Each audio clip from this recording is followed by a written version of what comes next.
কিতা হয়েছে দাদা আপনি ফ্লোরে ঘুমাই দিয়েছেন কে রে? গতকালকে রাত্রে আমি ডিউটি থেকে আসি, ডিউটি থাকা তো ঘর থেকে সব জিনিসপত্র লয়ে গেছে। কেডা?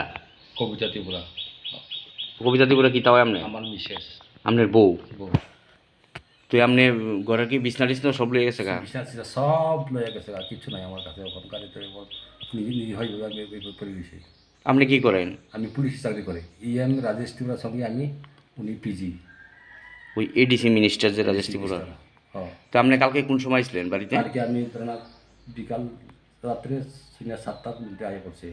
আয়া দেখেন ঘরটর সব খোলা, যত খোলা খোলা, হ্যাঁ, এমনি এমনি দিছে মালপত্র সব লয়ে গেছে গা? সব লয়ে গেছে। কই গেছে গা কইতেন পারেন না? না, তো আপনি থানাতে জানাইছেন নি? হ্যাঁ থানাতে আমি জানাইছি। কিতা কইছে? থানাতে দিয়েছে, থানার তো কইছে তোমার তুমি যা কিছু হইতো না, তুমি গিয়া থাকো কইছে, এরকম কইছে।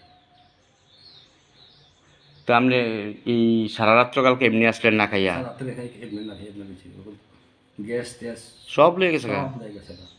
এটা কোন জায়গা? এটা হইলো এই কুশালপাড়া পাথালিয়া জম্পুইজলা ব্লক। বুঝলাম। তো আপনি বিশ্রামগঞ্জ থানাতে জানাইছেন? জানাচ্ছি। আপনার নাম কিতা? আমার নাম কমল ত্রিপুরা, আপনি পুলিশ কর্মী? পুলিশ কর্মী। এই সারা রাত্রে এমনি ফিরে দিছে? সারাতে এমনি পড়েছি।